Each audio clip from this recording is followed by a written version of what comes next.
Monsieur, bonjour. Nous sommes vendredi 13 septembre 2024 à Yaoundé, au Cameroun. C'est la dernière production de la semaine pour ce qui concerne votre programme Espace Miné, 10h, 11h52. Pendant près de 2 heures de temps, nous vous offrons une autre manière de faire la télévision. Ce vendredi, on sera essentiellement relax, mais le fait d'être relax ne signifie pas que nous pouvons prendre un sujet d'une importance capitale. C'est la raison pour laquelle nous irons du côté du Grand Nord, où un certain nombre d'inondations font rage de ce côté. La question ce matin est celle de savoir, inondation dans le Grand Nord du Cameroun, que faut-il faire? Plusieurs écoles sont trempées dans l'eau, plusieurs hôpitaux, plusieurs habitations ont été emportées, sans compter justement le bétail qui a été détruit. De toutes les façons, les informations en notre possession ce matin font état de ce que ça ne va pas du tout du côté du Grand Nord. Nous en parlerons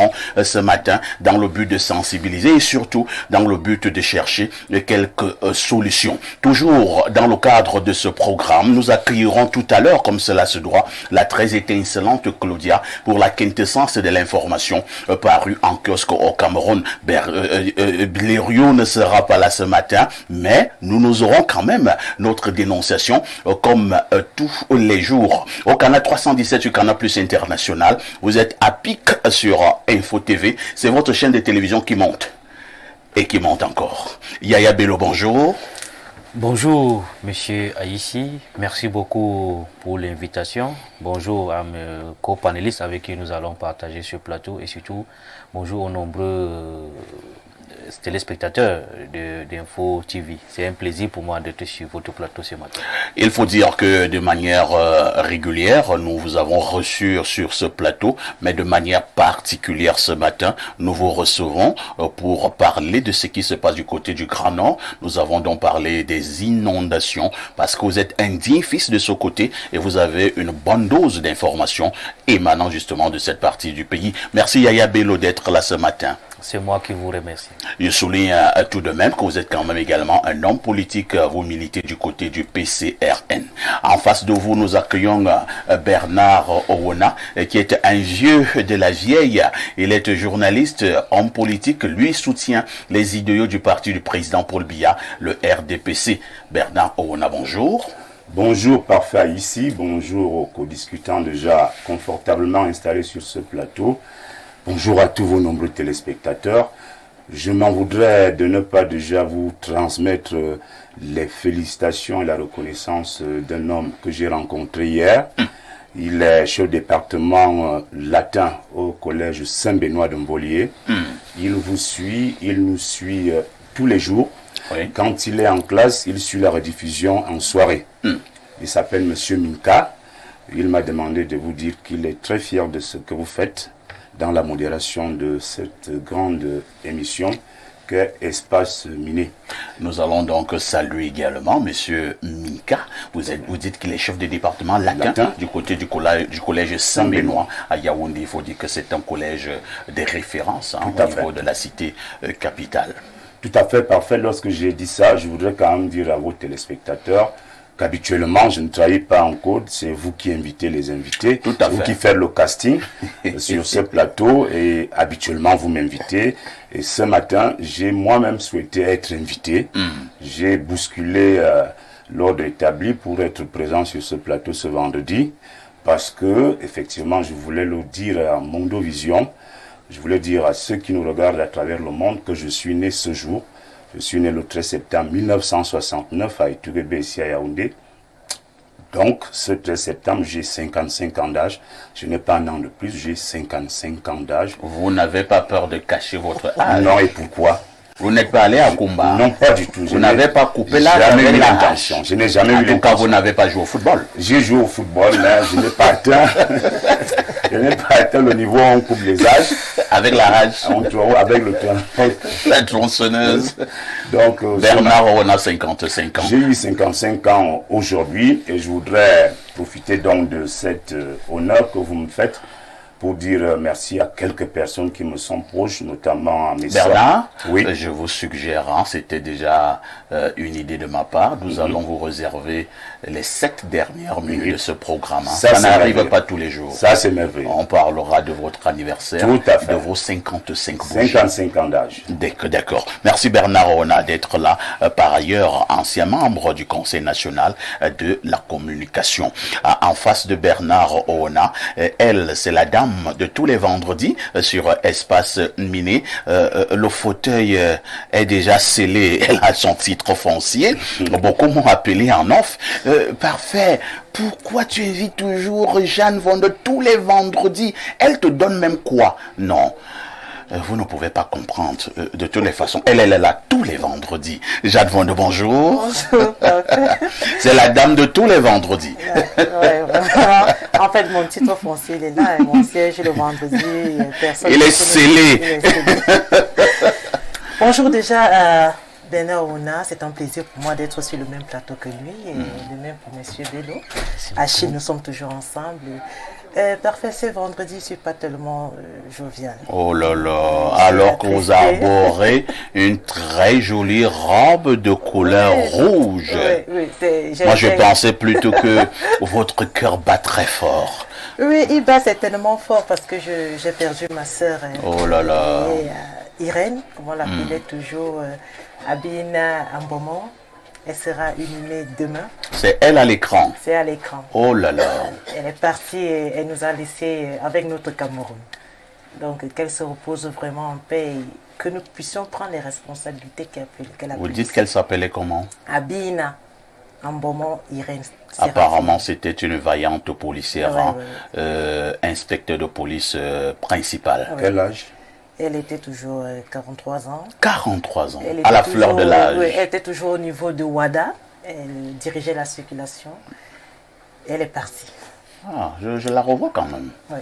Oh là là, vraiment que la terre de nos ancêtres lui soit éternellement reconnaissante. Hein. Merci Jeanne Vondo, vous êtes chef d'entreprise et surtout également depuis quelques semaines chef de la cellule de communication dans le cadre de la Commission internationale des droits de l'homme. Oui, effectivement, j'ai pris service hier, officiellement. Le salaire, il est bon? Ah, il est secret. Enfin, ici. Le village commence à m'appeler, je fais comment? Ouais, on peut parler de tout.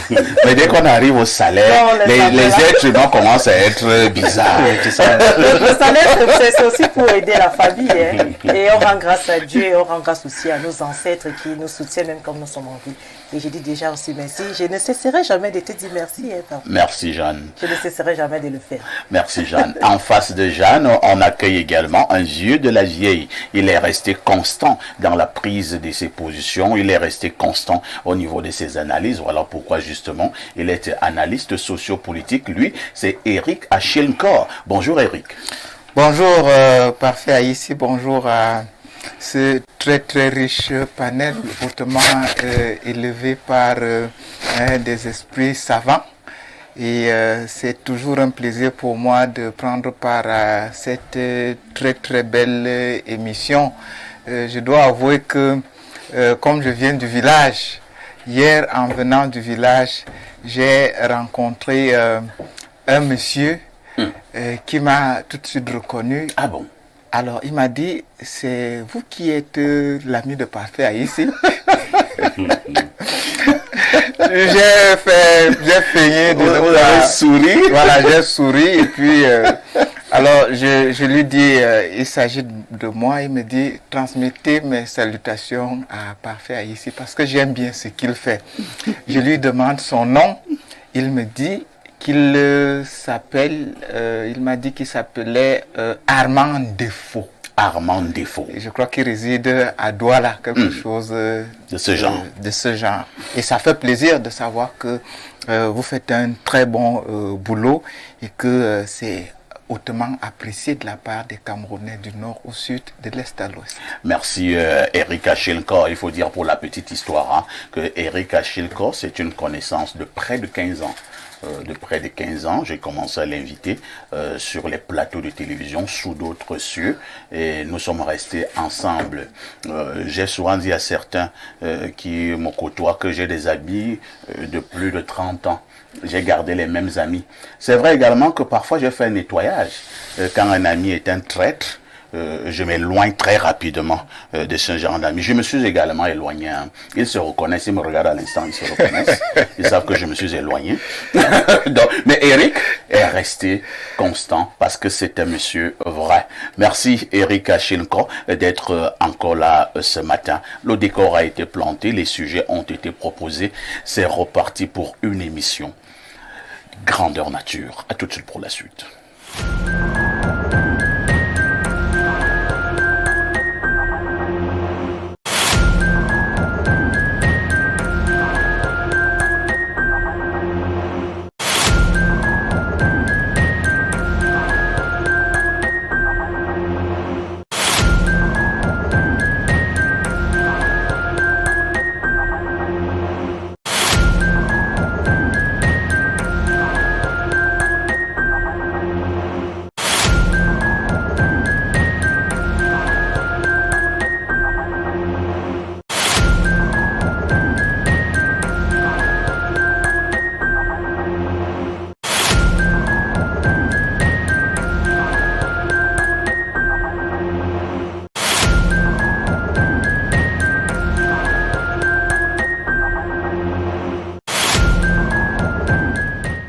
Claudia Ancha, bonjour. Bonjour, parfait ici. Bonjour à tous les téléspectateurs qui nous regardent ce vendredi.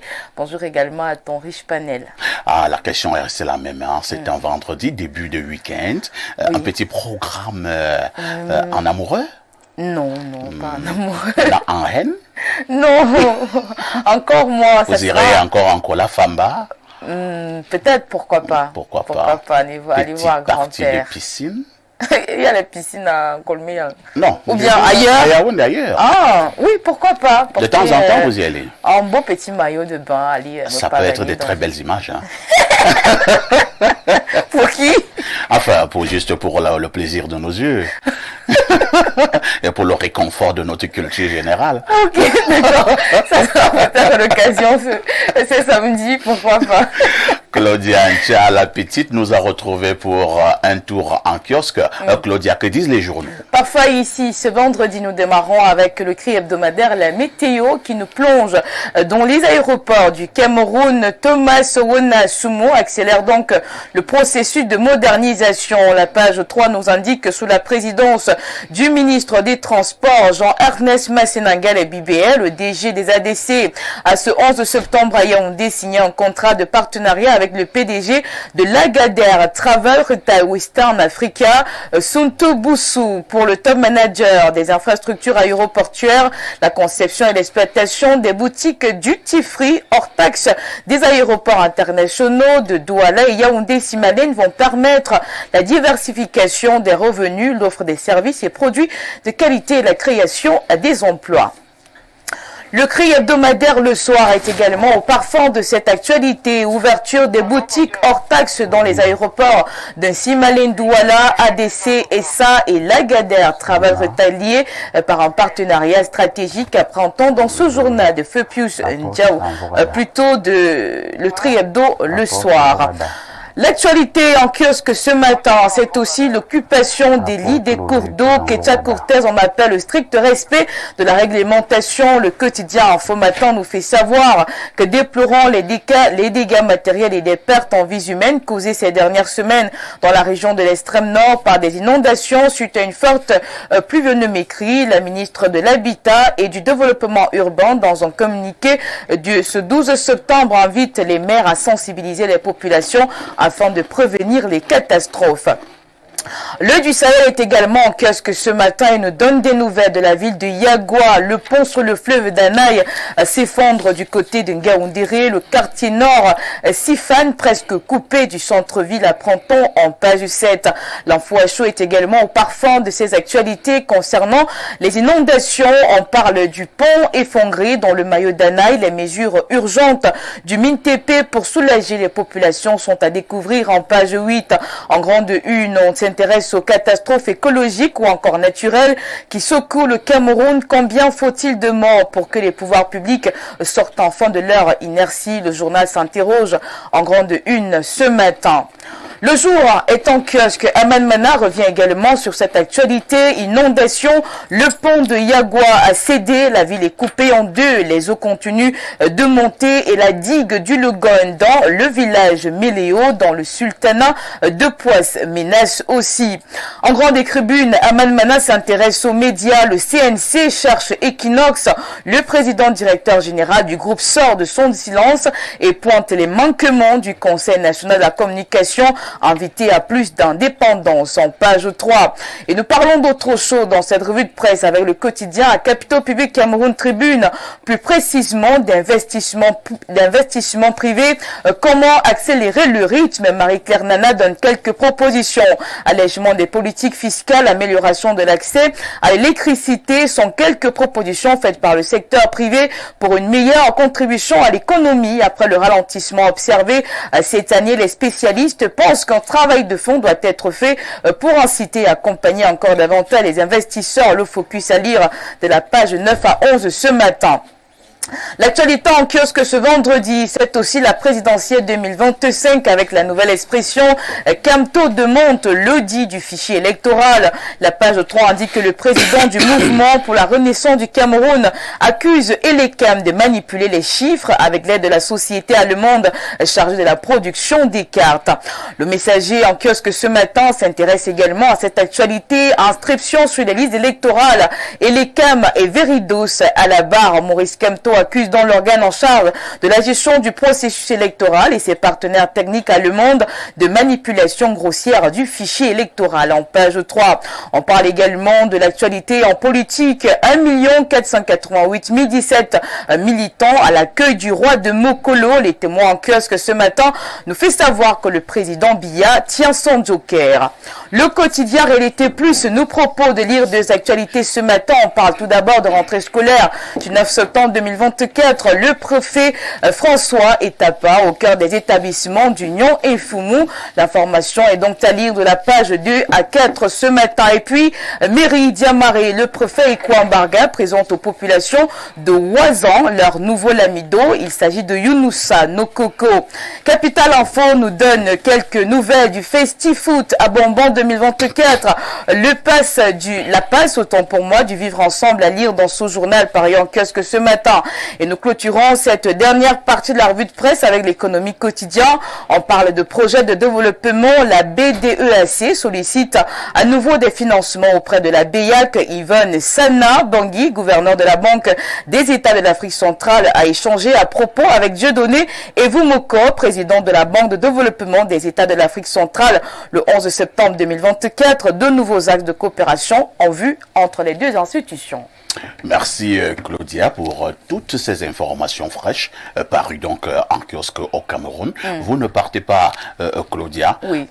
Juste pour savoir ce que ça vous fait de savoir qu'ils sont nombreux les Camerounais qui sont dans la tristesse, dans oui, l'eau, oui, dans le Grand Nord, oui, à cause des inondations. Oui. C'est triste parfois ici, on en parlait déjà à la matinale tout à l'heure, c'est assez compliqué, d'autant plus que les élèves doivent aller à l'école. Tout à fait. Et on a vu des images de nos correspondants du côté de la région de l'extrême nord, Fabien Payanfou, on voit ces enfants qui sont obligés d'emprunter des pirogues pour aller à l'école et ces maisons sinistrées. Dans tous les cas, on espère que le gouvernement va vraiment mettre quelque chose de spécial ou encore se mettre à pied d'œuvre pour essayer d'accompagner les populations qui sont en train de vivre vraiment une situation difficile du côté de la région de l'extrême nord. Courage à vous. Claudia, nous sommes parfait. donc de tout cœur avec nos frères et sœurs du côté du Grand Nord. Claudia, Oui. excellent week-end. Merci à Mais vous n'oublie également. jamais le conseil du grand frère. Tout ce qui brille n'est pas or. Petite Claudia, reste prudente. À lundi 10h. À lundi 10h. Il fallait le faire savoir. Nous en parlerons tout à l'heure. Qu'est-ce qui ne va pas du côté de l'extrême nord du pays, où un pont, notamment sur le fleuve Danaï, s'est effondré. À tout de suite pour la suite.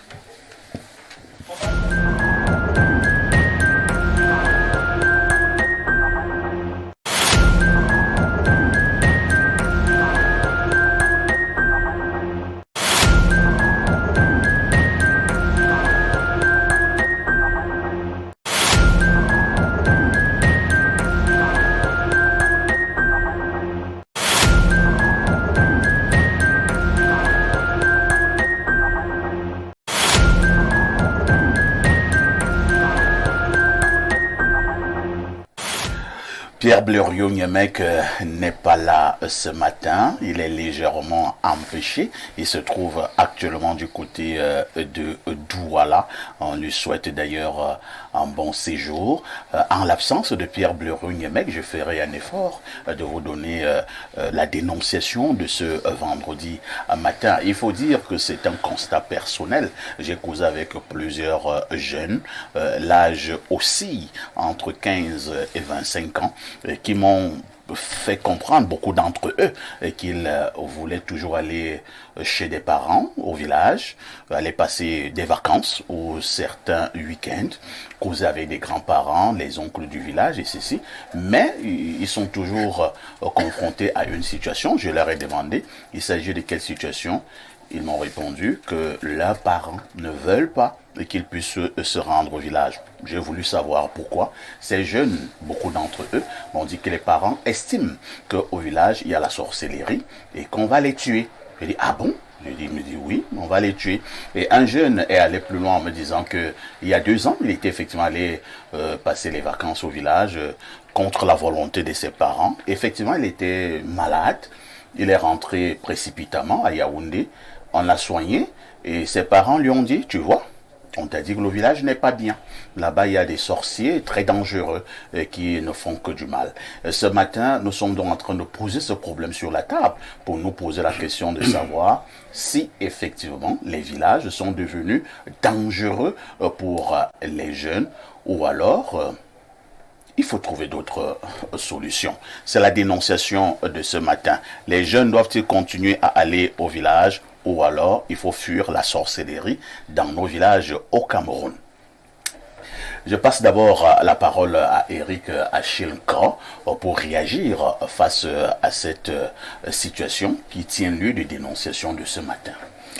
Parfait. Ici, en réalité, le problème posé est pertinent parce qu'aujourd'hui, effectivement, les gens ont, les jeunes pour la plupart ont abandonné leur village et leur famille de manière générale.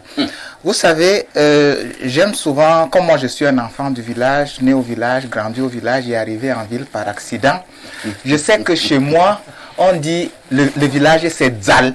Tout à fait. Quand vous allez au village, on dit Makadzal. Tout à fait. Dzal, c'est comme on dit, ça vient du verbe adzala, c'est-à-dire remplir.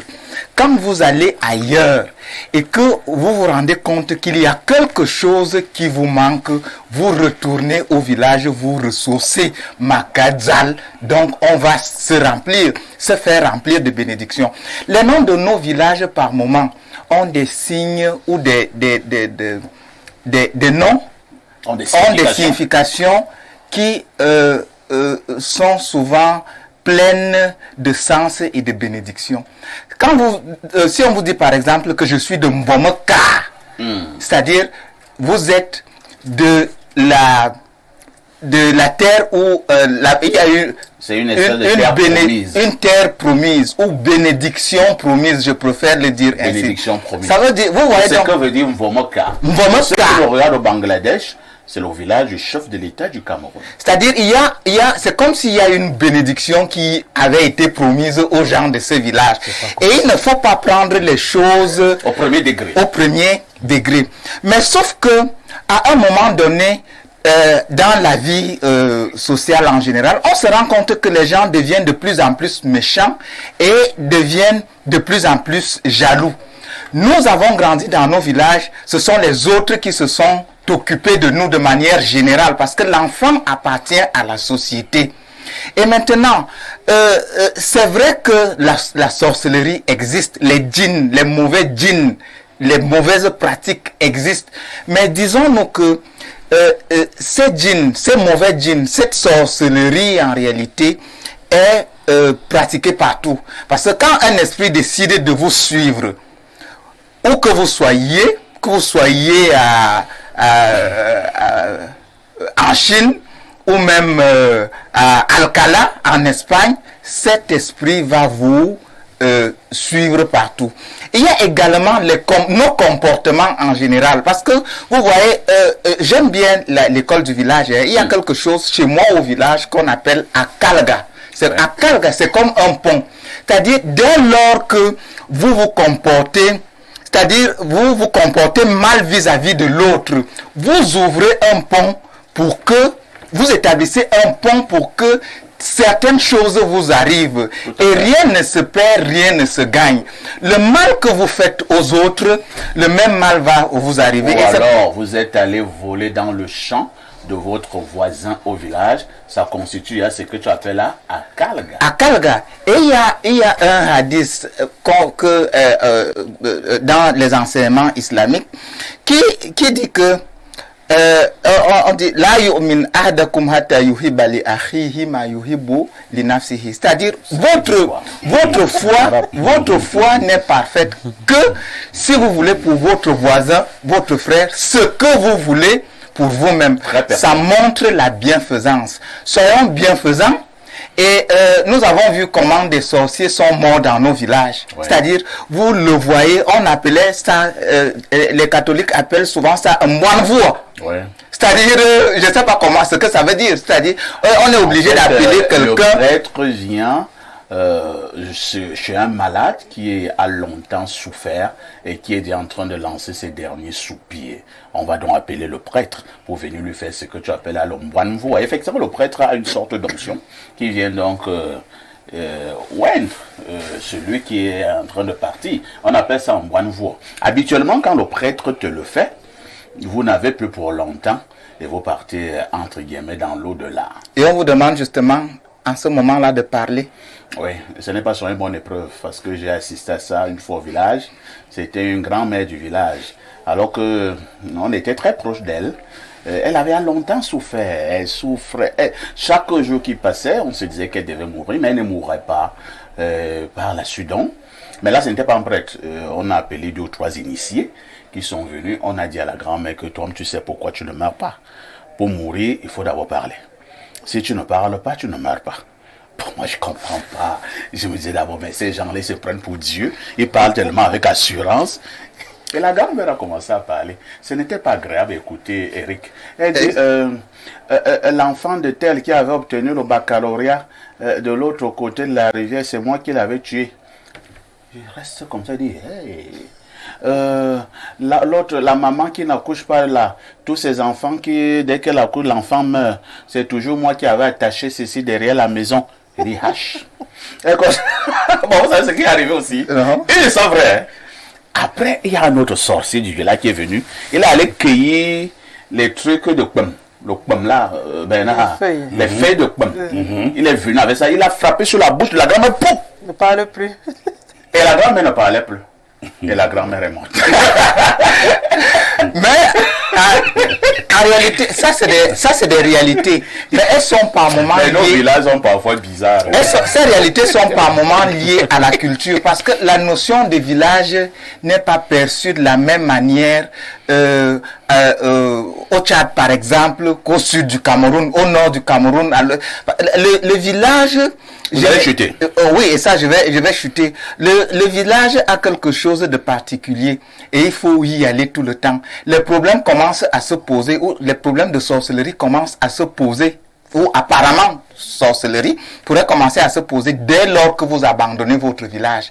C'est-à-dire, oui, parfait, ici, si vous voulez vivre longtemps au village et avec les villageois, il faut qu'on sache que vous êtes avec nous qui sommes au village. Venez nous rendre visite tout le temps.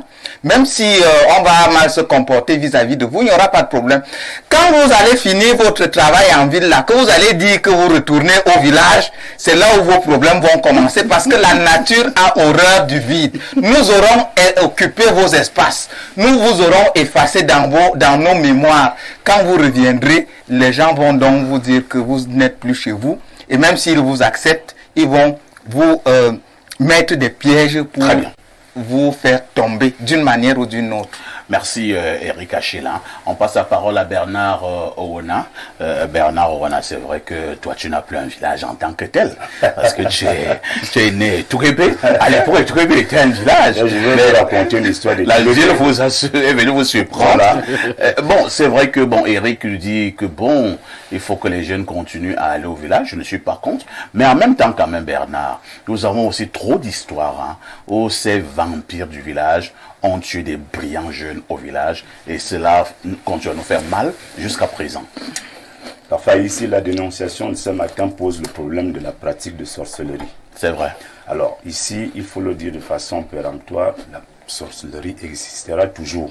Que vous soyez au village ou que vous soyez à New York. À New York. Voilà le principe. Et à propos de New York, moi j'ai une tante, Madame Marie-Josée, par son âme, qui était diplomate, née à Etourébé, qui allait à New York travailler, affectée à l'ambassade du Cameroun à New York.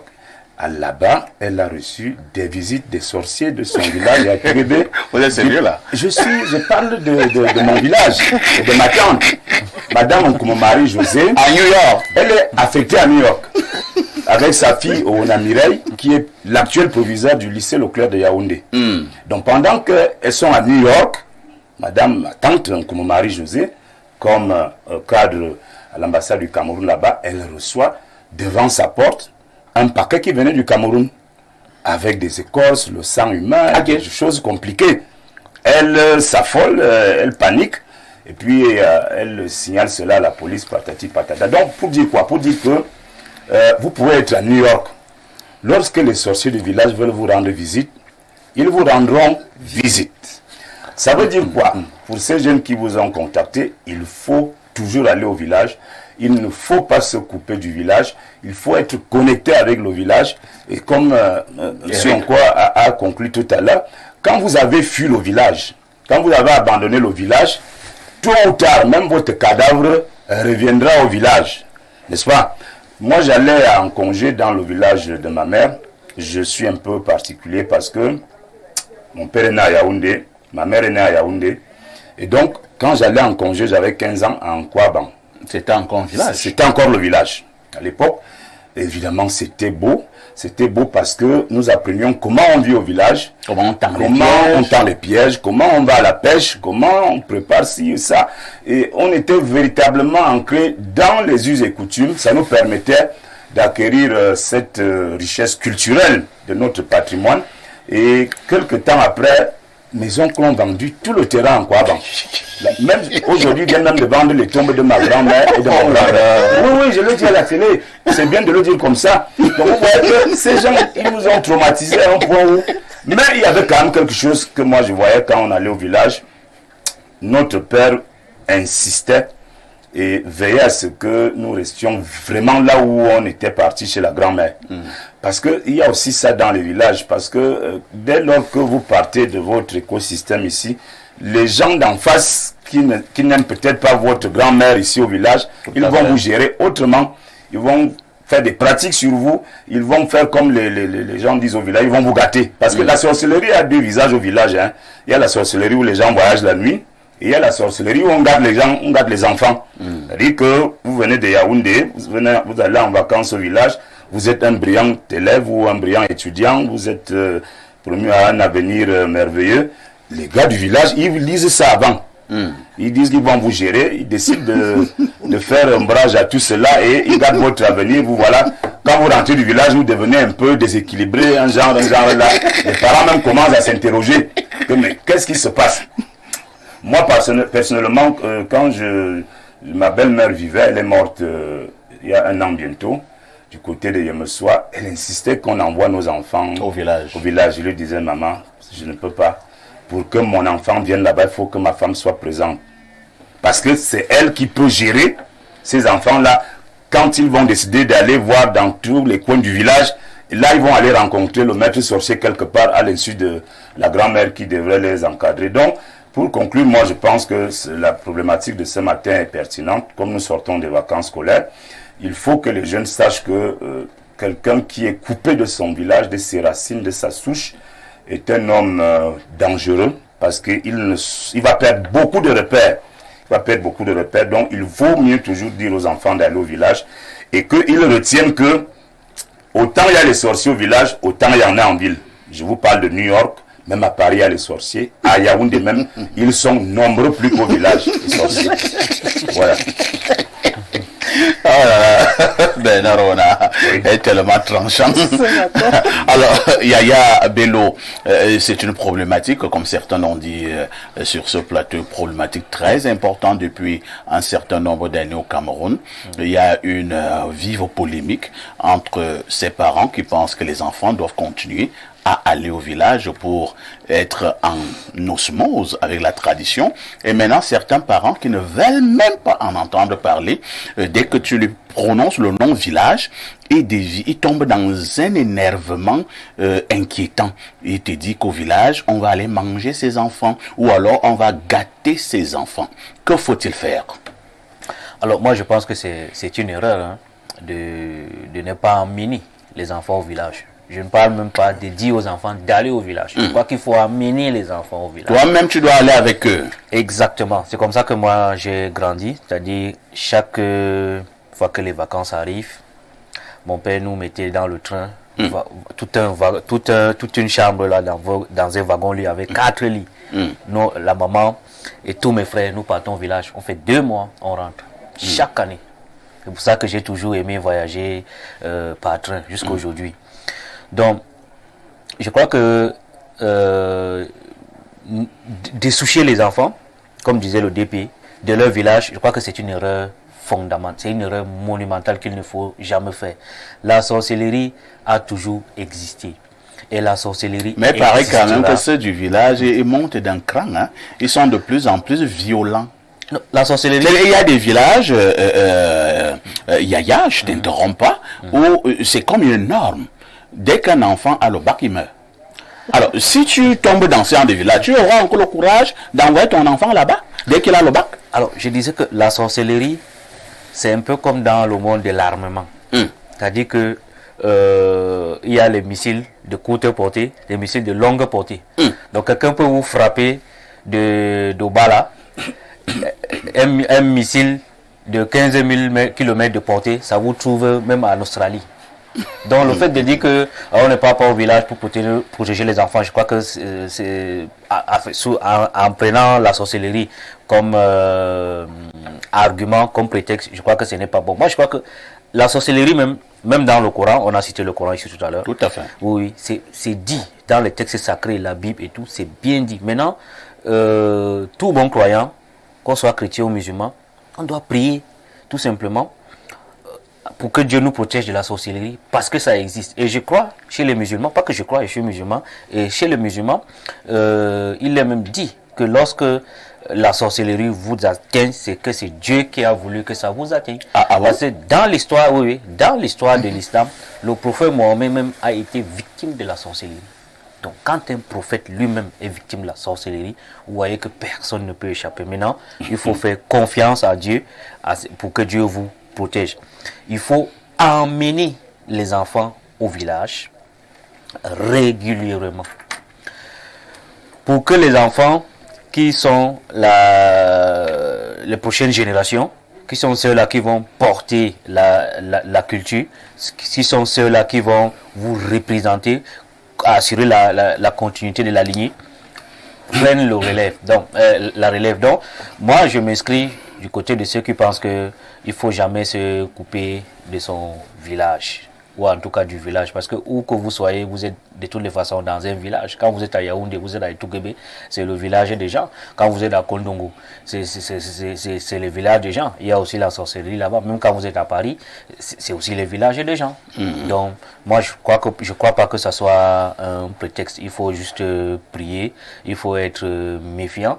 Il faut pas aussi souvent aller au village se vanter, aller provoquer les gens. Oui, parce qu'il y a les gens qui vont au village. Mais si tu as dans une belle voiture, tu ne dois pas l'amener au village? Non, c'est-à-dire que... Qu'est-ce que tu entends par aller provoquer les gens au village? Il y a des gens... Si tu as un beau costume, tu ne dois pas le mettre au village? Je prends un exemple. Ah oui, prenez un exemple. À Yaoundé ou à Douala. Oui. Ils vivent tellement mal qu'ils ont honte même d'apparaître quand les gens de leur village arrivent. Maintenant, en allant au village, c'est à ce moment-là qu'ils se dotent des trucs qu'ils n'ont même pas en ville. C'est-à-dire que je pars au village, en ville, je ne pouvais même pas m'acheter un costume. Donc je m'arrange à avoir un costume et des chaussures bien cirées pour arriver au village, montrer aux gens que non, en ville, je suis bien. Or, quand les mêmes villageois viennent vous trouver en ville, vous disparaissez. On vous appelle, monsieur, venez, venez, on ne vous voit plus. Donc, c'est ça que je dis que, même quand vous êtes en ville, être en ville n'est pas synonyme d'opulence. Être en ville n'est pas synonyme de richesse. Être en ville, c'est juste, ça signifie que vous êtes dans une localité où il y a plus de gens, vous avez plus d'accès, plus d'opportunités. C'est en cela que vous dépassez les gens du village. Donc, quand vous arrivez aussi au village, il faut donc les respecter, ne pas faire de l'ostentation, de la provocation, de la défiance, pour ne pas qu'il y ait des représailles. Ça, c'est les choses claires. Je ne comprends pas cette affaire. Oui, c'est les choses claires. La défiance sort d'où? C'est pourtant clair et net ce qu'il dit. Vous arrivez au village, vous mangez le couscous chez vous en ville. Vous arrivez au village, vous dites non, moi je ne mange pas le couscous. Moi je mange seulement les biscuits, je mange seulement les gâteaux. Alors qu'en ville même, vous ne pouvez pas manger ça tous les jours.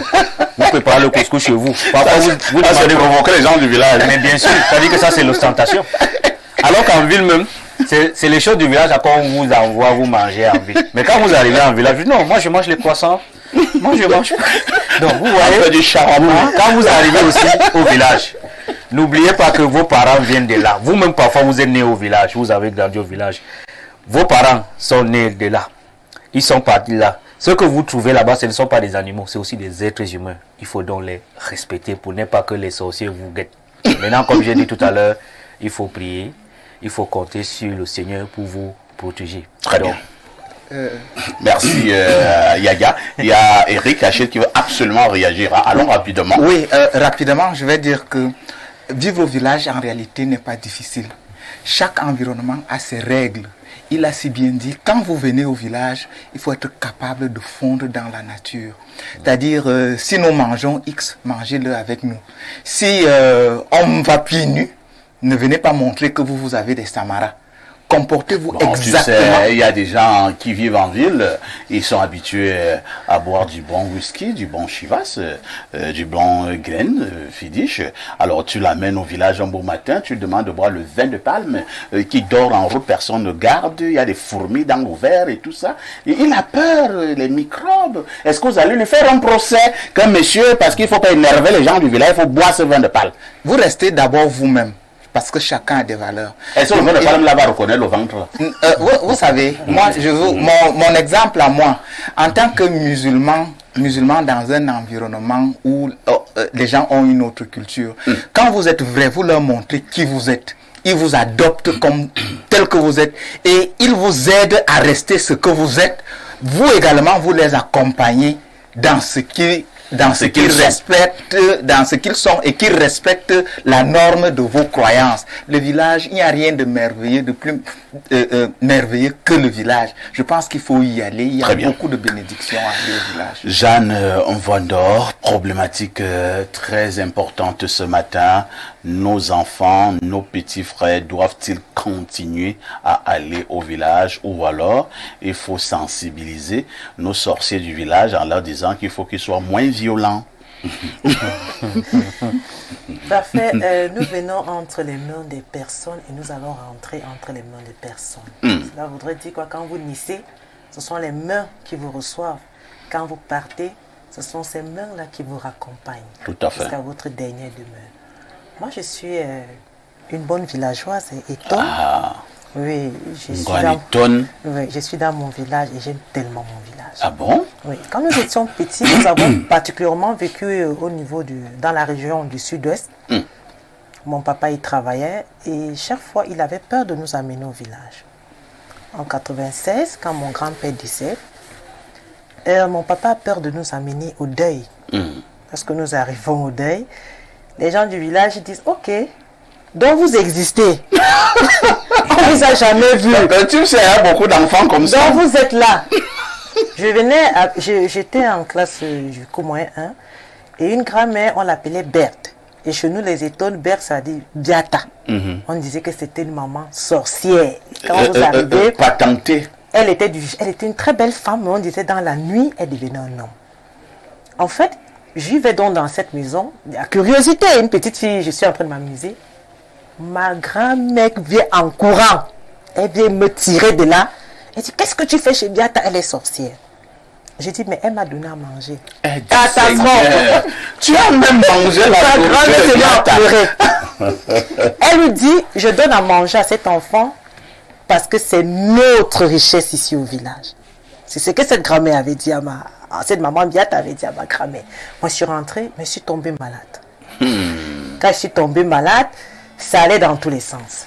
Mais cette maladie, c'était une autre chose. C'était pas une maladie qui allait m'entraîner. C'était quelque chose qu'elle avait mise en moi. Donc, après, j'ai dit à mon papa, non, moi, je vais constamment aller au village parce que ça provoquait de l'inceste dans ma famille. Vous voyez? Parce que quand les enfants ne viennent pas se retrouver au village, on se retrouve en ville, tu rencontres X, il ne te dit pas d'où il vient. Vous commencez à vous mélanger. Et après, on découvre parfois, les enfants naissent. Bien sûr, quand vous arrivez, peut-être tu rencontres avec les parents. C'est la catastrophe. C'est ton frère, c'est ta soeur. Donc moi, je suis de celles qui pensent qu'il faudrait amener les enfants au village. Nous, les mamans, les parents, amenons les enfants au village. Parce que c'est déjà nos origines. Il y a des personnes qui viennent rester en ville, ils disent, au village, il y a le miroir qui nous regarde. Même à Yaoundé, le voisin, le miroir, il sait ce que tu fais. Ta tante sait ce que tu fais. Ton oncle sait ce que tu fais. Donc, pour donner conseil aux personnes, dit que non, je ne vais pas au village parce qu'on va me tuer. Vraiment. Et aussi, comme l'a dit M. Yaya, il ne faudrait pas aller au village pour énerver les gens. Vraiment. Je me souviens quand on allait peindre la tombe de notre maman, ma grand-sœur arrive au village, il y avait les herbes. Ça faisait longtemps. Elle voulait donc retirer les herbes. Une feu grand-mère lui dit, si tu retires ces herbes, tu vas mourir. J'ai dit à ma grand-sœur, mais c'est la tombe de notre maman. Comment est-ce que tu vas mourir? Elle dit, non, ne touchez pas, il y a la sorcellerie, là, il y a la sorcellerie. Je me mets à rire. Je prends la roue, je me mets à nettoyer.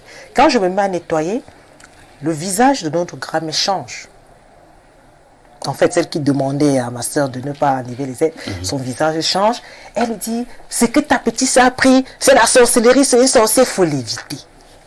Vous voyez, des personnes qui viennent séparer des familles, soi-disant, il y a la sorcellerie, c'est la tombe de ta maman. Donc, si elle demande à d'autres personnes de venir enlever. Donc, moi, je pense que si la sorcellerie veut nous atteindre, parfait, même ici à une fautive, elle va nous atteindre. Pourquoi? Parce que notre cordon ombilical se retrouve dans nos villages, quels qu'en soient les cas. Donc, amener les enfants au village, c'est une très grande richesse. Il faudrait qu'on sache d'où on vient, ce qu'on a lieu de faire. Pourquoi est-ce que quand nous avons des problèmes, nous rentrons au village? Nous allons voir les mamans, on veut les bains, on veut se laver. Pourquoi? Pourtant, on n'y va pas quand on est bien. Moi, pour conclure, moi, j'y vais toujours dans mon village. Très bien. Voilà. Merci Jeanne. Nous allons lire quelques préoccupations de nos nombreux téléspectateurs. Bonjour à Ici et toi d'Albert Parfait et à tout ton panel. Concernant la dénonciation, je ne comprends pas pourquoi les Africains mettent toujours la sorcellerie au service du mal. C'est vraiment pitoyable. Si vous avez remarqué une chose, c'est que les sorciers vivent alors dans la misère. Si moi j'étais une sorcière, je n'allais jamais manquer d'argent perfecto.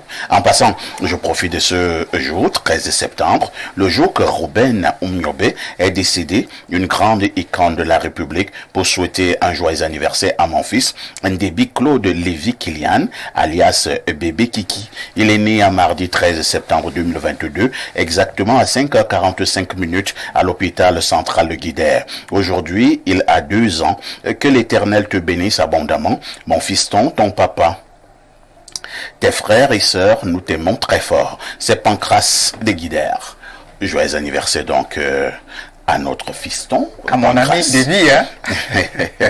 Bonjour, monsieur Parfait ici. Juste pour dire que tout ce que mes pères, mes frères disent sur le plateau là, c'était avant. Je vous assure que la méchanceté bat le record dans nos villages. 2 Timothée 3, 2, 3, 4 nous avertit déjà. Bon, dis-nous ce que 2 Timothée dit, hein. Autre message ce vendredi. Bonjour Parfait ici, bonne thématique de ce matin. Parfait ici, je ne ferai pas dans la langue de bois. Perfecto, quand les vrais bantous veulent t'atteindre, même Dieu et toutes les prières du monde ne te sauveront pas. Donc Parfait, allons au village. C'est David depuis Oja. Même si je suis pas aussi d'accord. C'est-à-dire que, comment tu dis que même Dieu ne te sauvera pas? Tu veux dire que les sorciers sont au-dessus de Dieu? Non. C'est pas possible. Mais on a compris le fond de ta pensée. Autre message ce jour. Bonjour le panel. Le plateau est vraiment miné ce matin. Relativement à la dénonciation du jour, il convient à la dénoncer.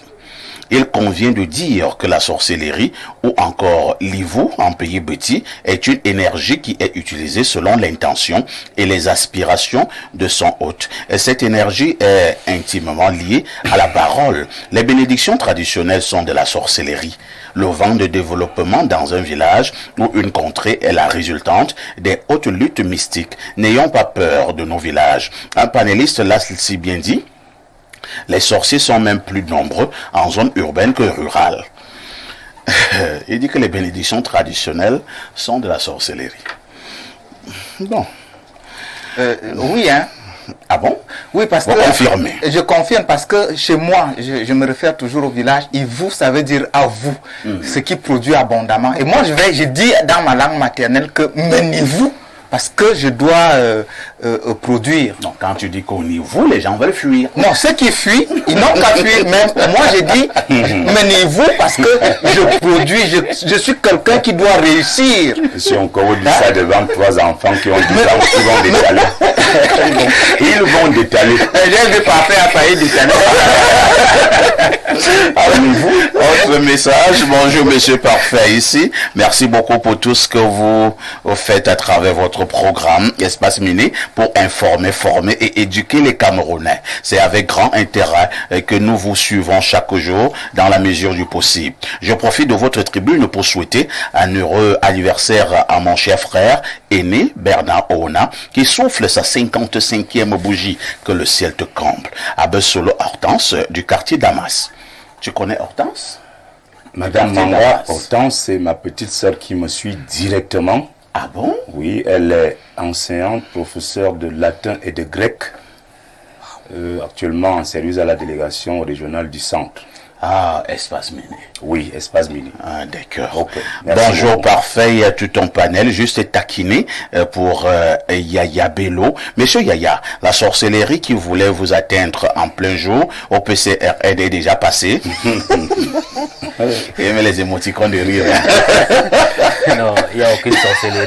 Désolé. Au PCRN, il n'y a pas de sorcier. Non, il n'y a pas de sorcellerie. D'accord. Nous sommes des jeunes. Qu'à là, vous entendez. Hein. Maintenant, les jeunes de maintenant sont plus sorciers que les vieux. Hein. Non.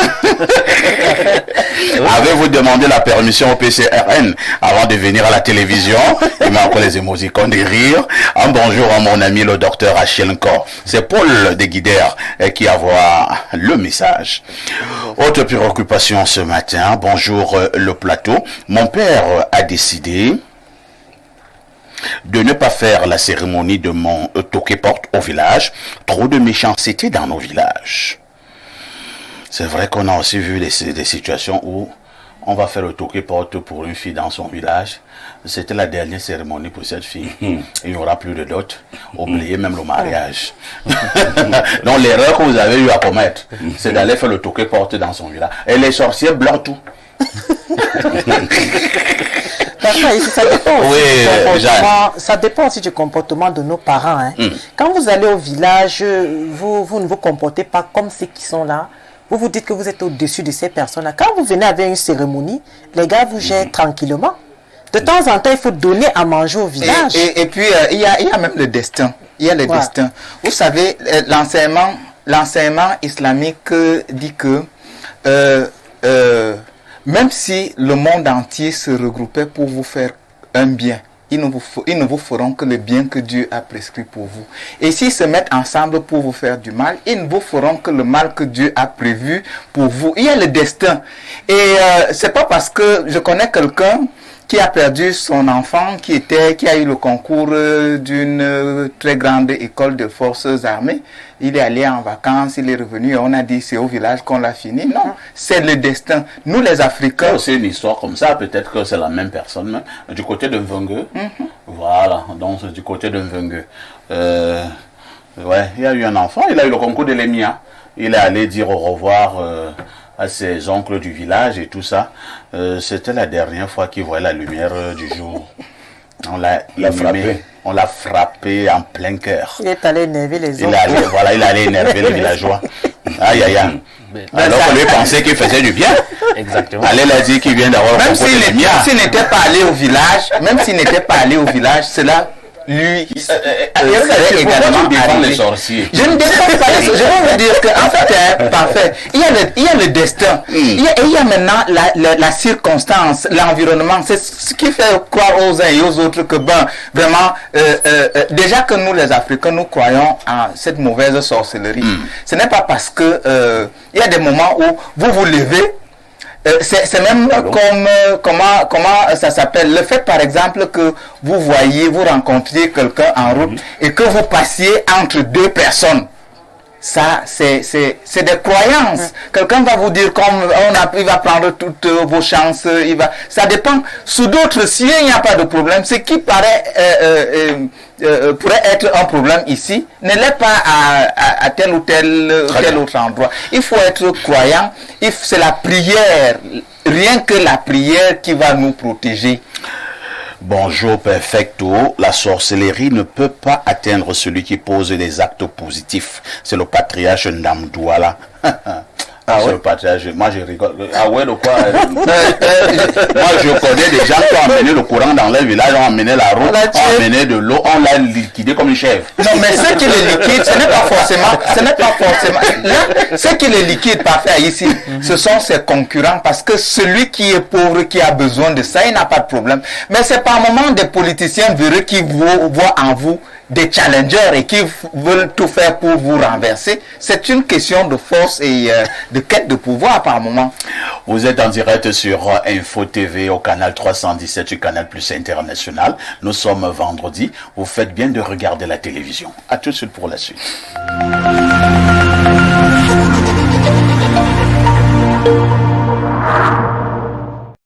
Supporter de la colombe sportive du J Lobo, l'oiseau du sud, Mbolo. Ton maillot de supporter, tu l'as.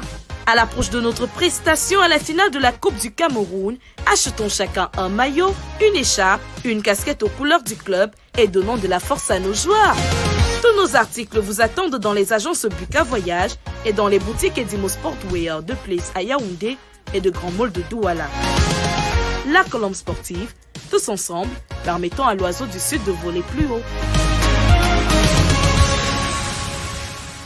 Renapro Finance SA, acteur majeur de la microfinance au Cameroun depuis 1996.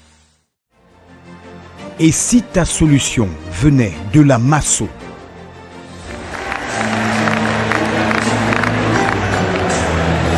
Je m'appelle Mancho Loveline, épouse Numbisi. J'ai gagné le village. Je ne m'attendais pas, puisqu'il y a des milliers de personnes il y avait des milliers de noms dans le box là. Deviens propriétaire d'une villa à partir de 100 francs CFA. Renapro Finance SA, acteur majeur de la microfinance au Cameroun depuis 1996. Academic year 2024-2025. With Subdeco, follow relocated training and obtain your diploma co-signed by the French and Cameroon's government. Bachelor from the Clermont-Ferrand Business School, International Finance, International Business, International Marketing. Master of Science from the Clermont-Ferrand Business School, Control, Audit and Corporate Finance, International Trade and Digital Marketing. Higher National Diploma and Bachelor Degree, Accountancy, banking and finance, logistics and transport, trade marketing, human resource management, project management, information system management, master's degree, accounting, audit and control, banking and finance engineering, human resource management, project management and entrepreneurship, logistics and international trade, information system management. Location, Subdeco at Ngusso near Hotel Paradis Junction. Contact 656 903 516 677 405 249. Website subdeco.com. Subdeco, a label of excellence.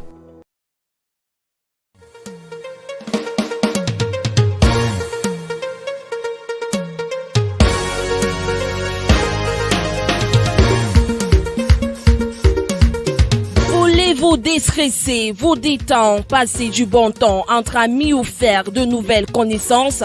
Une seule adresse, Des Ruisses Lounge.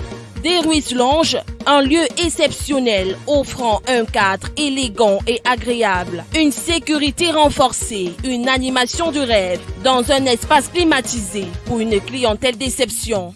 Avec Des Ruisses Lounge, savourez des boissons de qualité supérieure ainsi que de merveilleuses grillades pour le bonheur de vos papilles.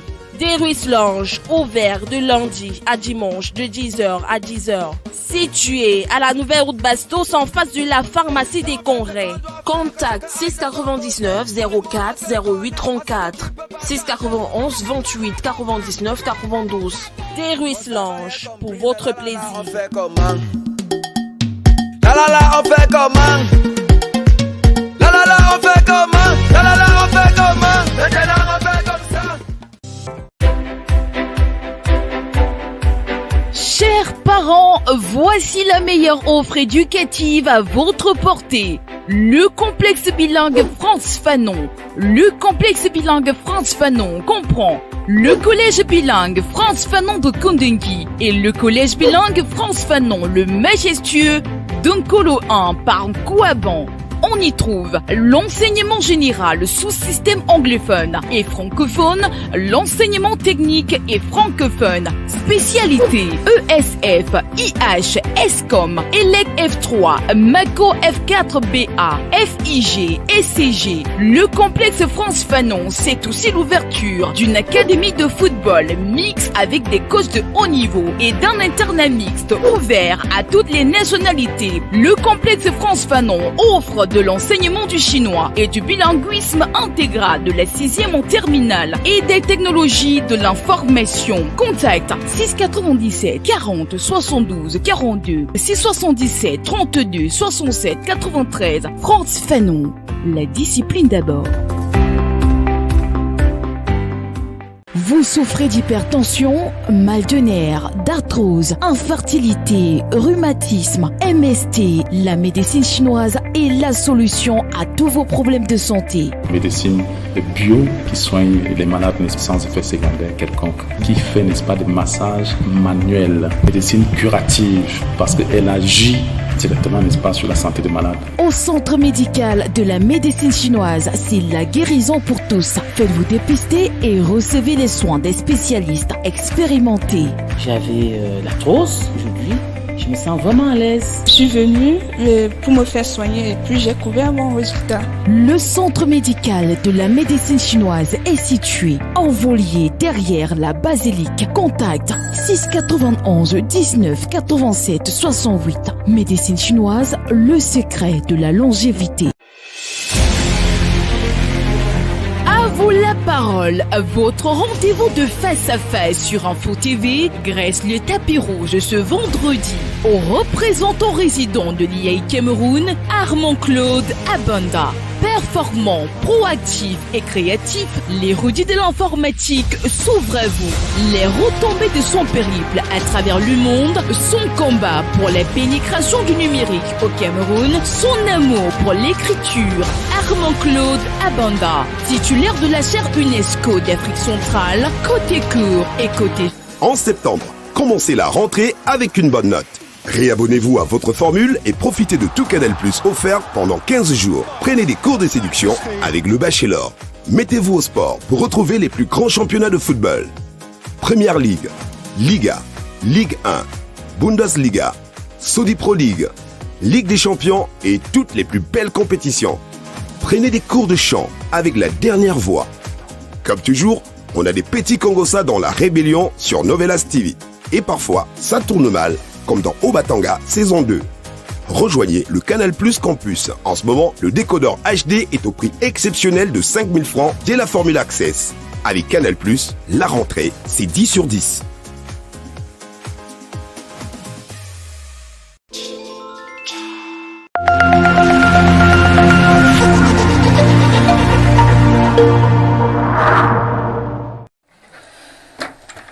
Arnaud, bonjour. Bonjour, parfait, ici. Bonjour. Vous êtes communicateur de Canal Plus Cameroun. Nous vous accueillons donc pour avoir encore des informations sur ce partenaire de pôle. Et bénéficier de 15 jours à la formule tout Canal Plus. Je le disais à l'entame, vous remettez la formule. Si vous êtes sur Access, vous remettez Access, vous bénéficiez de 15 jours à la formule tout Canal Plus. Et cette offre est renouvelable. Donc voilà ce que c'est la semaine généreuse. C'est des chaînes en bonus en dehors de votre formule. Arnaud, quels sont les rendez-vous sur les bouquets Canal+?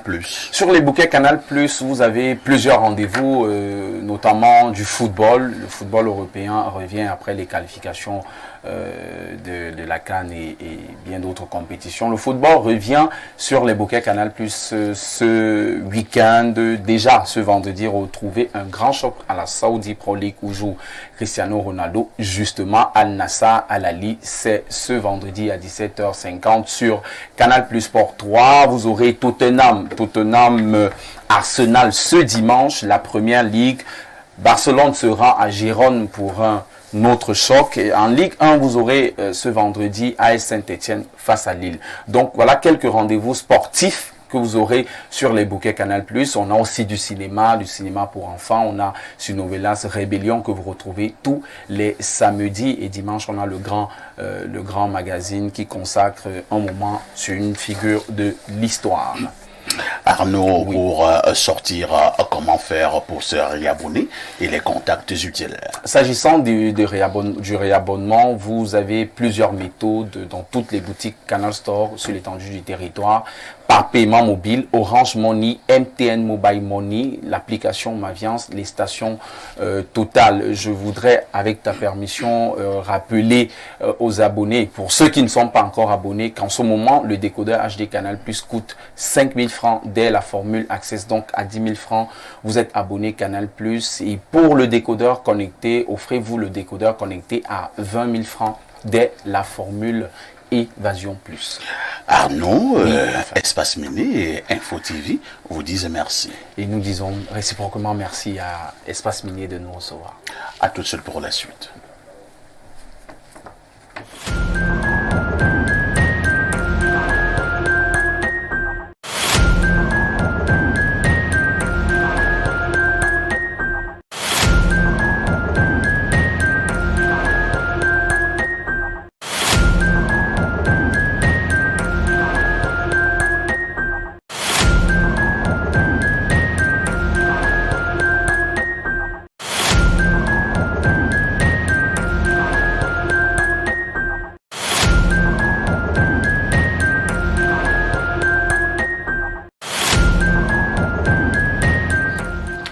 Bon retour sur ce plateau pour la dernière ligne droite. Nous vous l'avons dit en ouverture, nous marquons un arrêt ce vendredi pour essayer de comprendre ce qui ne va pas du côté de l'extrême nord. Il s'agit de ces inondations qui laissent sous le carreau une série de conséquences.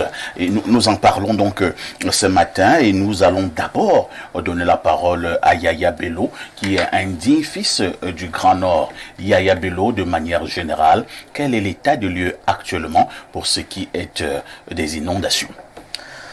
Merci beaucoup, Monsieur Aïssi. D'abord, je veux remercier votre média, en commençant par le PDG, qui a bien voulu porter ce problème. Parce que ce n'est pas la première fois que les populations de ce côté, particulièrement dans la région du Septentrion, la région de l'extrême nord. Là, on parle du département du Mayo d'Anaï, Yagua, Maga, Pousse. L'année passée, c'était du côté de Kousséri et autres, qui a eu ces inondations. La particularité de ce côté, c'est que le terrain est plat. Et lorsqu'il pleut beaucoup, surtout en saison de pluie, les cours d'eau débordent leur lit. Et ce qu'on appelle là-bas les maillots. Les maillots, qui veut dire en français le fleuve, tout simplement. Donc, c'est un phénomène naturel. Il faut le dire, on ne peut pas empêcher aux pluies de tomber. Maintenant, on est à peu près sûr que chaque année, en août, en septembre, parfois en octobre, de ce côté, on a une forte pluviométrie et que les risques d'inondation sont réels. Sinon, chaque année, nous avons des cas d'inondation. Maintenant, la grande question, c'est que qu'est-ce qu'on va faire? Bon, vous avez parlé du bilan. Tout à fait. On parlait déjà d'11 morts, de beaucoup de blessés, de plus de 200 000 déplacés, de 185 lycées inondés, plusieurs dizaines d'établissements scolaires, primaires et maternels dans l'eau. Des champs détruits. Le bétail. Plus 1 millier de bétail disparu, c'est-à-dire que les propriétaires ne savent même pas où ça se trouve parce qu'eux-mêmes ils sont en train de vouloir se sauver, ils ne savent pas où ils doivent même. C'est très sérieux là. C'est très sérieux. Donc, le bilan est très lourd. Maintenant, à qui la faute? Je le disais, on ne peut pas empêcher aux intempéries de sévir. Maintenant, l'action humaine est toujours possible. C'est à ce niveau donc qu'on peut se poser la question, mais que fait l'État? Particulièrement la protection civile. Je crois qu'il y a ce qu'on appelle la protection civile logée au ministère de l'administration territoriale. Qu'est-ce qu'elle peut? A-t-elle les moyens même d'intervenir quand il y a des catastrophes, comme son agenda le permet? Moi, je réponds non. Parce que j'ai même vu ici à côté, ici au carrefour Foulane, il y a, je crois, 1 ou 2 mois, un camion citerne s'était renversé à cause des incendies. J'ai vu les sapeurs-pompiers arriver avec des pick-up. C'est-à-dire aujourd'hui au Cameroun, les services de sapeurs-pompiers n'ont même pas d'hélicoptère, ont des camions vétustes. C'est-à-dire ils n'ont pas de matériel, même pour intervenir dans les grandes villes. Je ne parle même pas de l'arrière-pays. Je veux vous surprendre peut-être. Est-ce que vous savez que dans les capitales dans les régions, en dehors de la capitale régionale, il n'y a pas de service de sapeurs-pompiers? Même dans les départements. Je prends par hasard la région du Nord, Garoua. Vous avez seulement les services de sapeurs-pompiers à Garoua. Ils ont 1 ou 2 camions. Si vous êtes à Guidé, qui est une capitale départementale, s'il y a un incendie, il n'y a pas de service de sapeurs-pompiers pour aller intervenir. Okay. Vous êtes à Figuil, il y a un incendie, vous battez avec du sable ou de l'eau dans le puits et autres. Aujourd'hui, ça ne peut pas s'expliquer. Pourquoi on ne peut pas doter à la protection civile des moyens conséquents pour intervenir, que ce soit dans nos villes, particulièrement dans l'arrière-pays, dans le cas d'espèce là? Qu'est-ce que la protection civile fait? Je suis même surpris que jusqu'à ce jour, je n'ai même pas entendu parler, je n'ai pas entendu le ministre de l'administration territoriale qui est souvent prompt à réagir par rapport à d'autres sujets.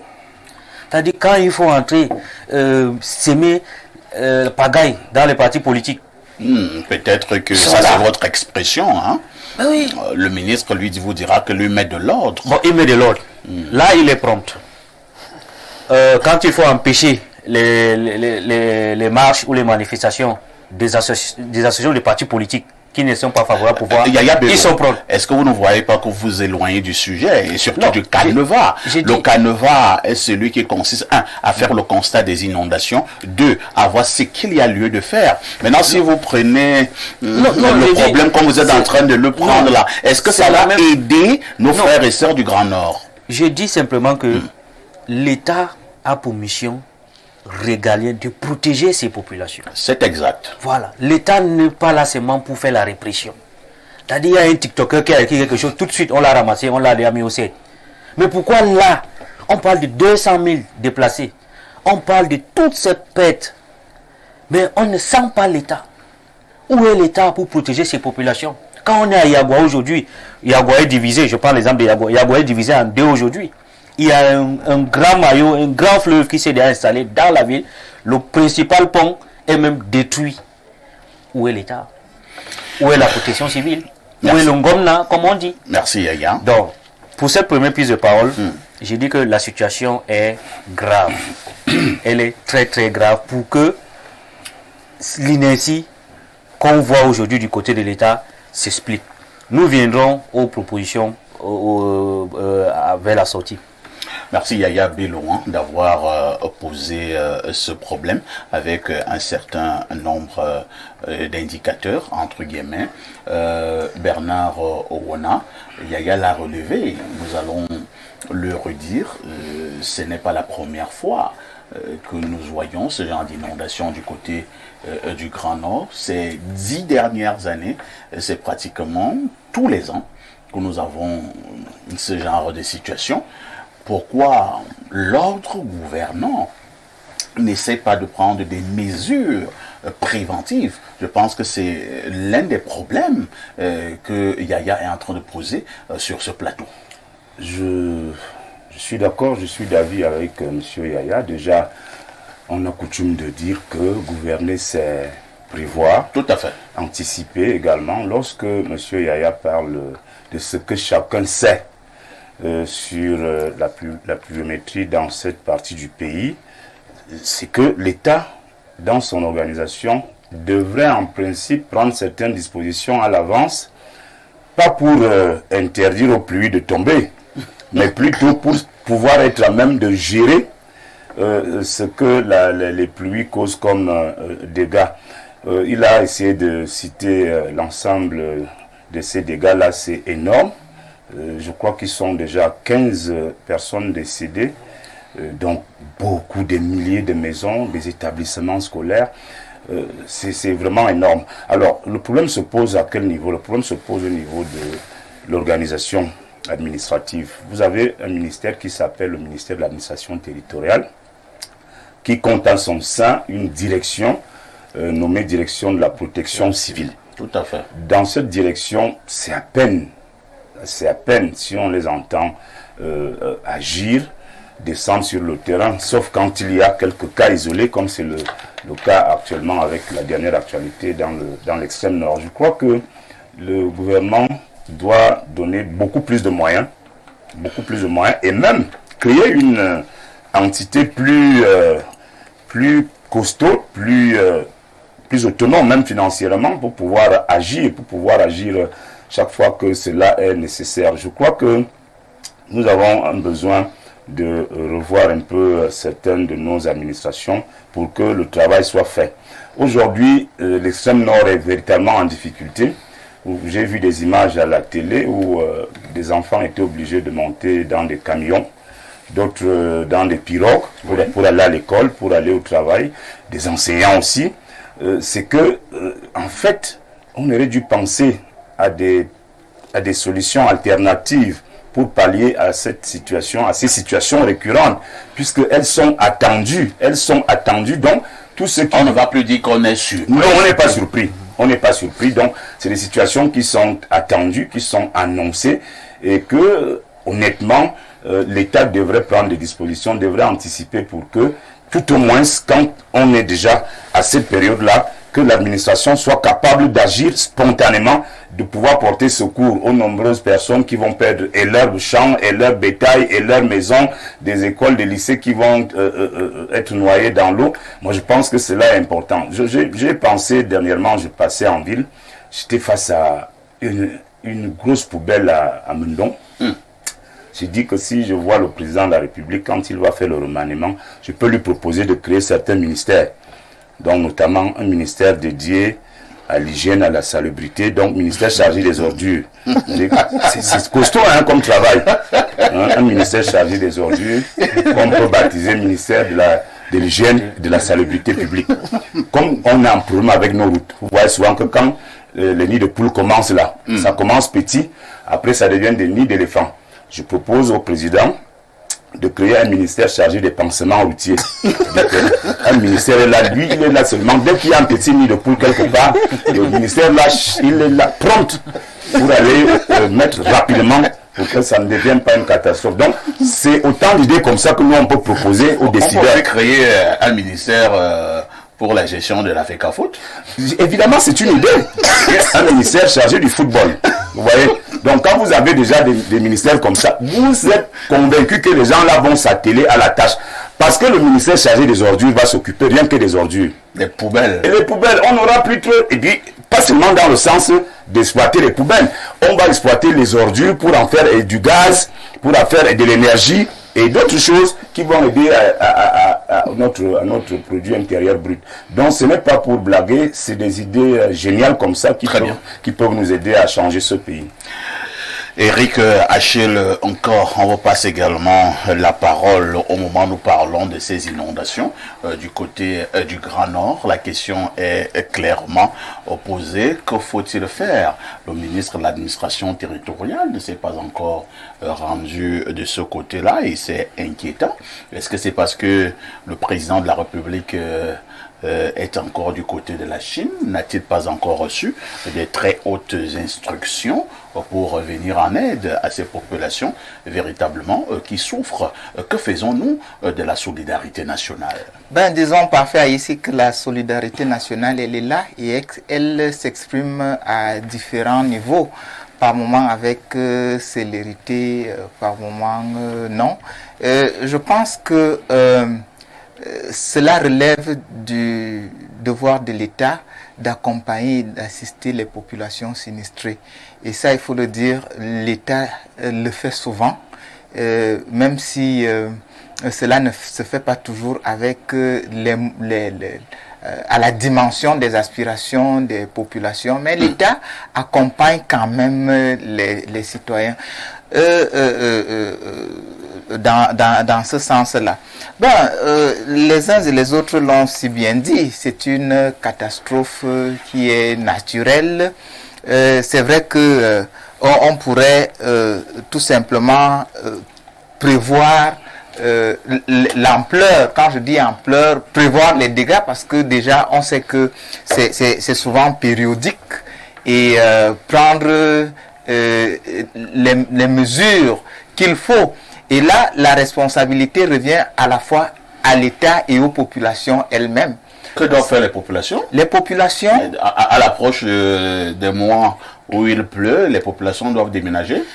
Ça dépend, il faut trouver des mécanismes au sein des communautés. Parce que ces communautés connaissent mieux leur environnement. Et vous savez, souvent, nous connaissons nos villages, nous connaissons nos villes. D'ailleurs, je dois vous dire que je me considère essentiellement comme étant de l'extrême nord de Marois, mon village. Ah bon? Et donc, c'est une région que je porte dans mon cœur et que je connais. Donc, partant de l'extrême nord en général, vous irez jusqu'au Tchad, au Soudan, dans la zone sahélienne, c'est pratiquement les mêmes problèmes. Donc, est-ce qu'il ne faut pas, comment je vais dire ça, trouver des moyens à long terme pour essayer, parce que c'est une question de relief, tout simplement. L'eau ne parvient pas à circuler, l'eau stagne. Et lorsque le volume augmente, la conséquence... Tout ce que vous êtes en train de relever là à bon escient, tout ce que vous êtes en train d'énumérer là sur le plan technique, il me semble, parce que je le dis, parce que modestement, je modère les débats depuis des années, je l'ai souvent dit avec mes experts sur le plateau depuis une dizaine d'années aujourd'hui par rapport à cette situation du Grand Nord, c'est-à-dire que les inondations, ce qu'il faut faire, les experts ont donné leur avis, ont donné leur expertise, les experts ont donné véritablement les solutions, mais pour l'instant, on a la nette impression que rien n'a été fait. Vous êtes encore en train de dire là que vraiment le sol est plat par rapport à ceci, il faut faire cela, il faut faire ci. L'année prochaine, dans les mêmes conditions, nous allons encore nous retrouver ici pour refaire les mêmes propositions et tout ça et tout ça. Ça devient du cinéma? C'est pas du cinéma. Il faut savoir que c'est une région qui est très vaste. C'est aujourd'hui qu'on c'est une région qui est vaste. C'est aujourd'hui qu'on a su que l'extrême nord est vaste. J'ai dit les problèmes que nous rencontrons au Cameroun. Les mêmes problèmes arrivent ailleurs, sont rencontrés ailleurs.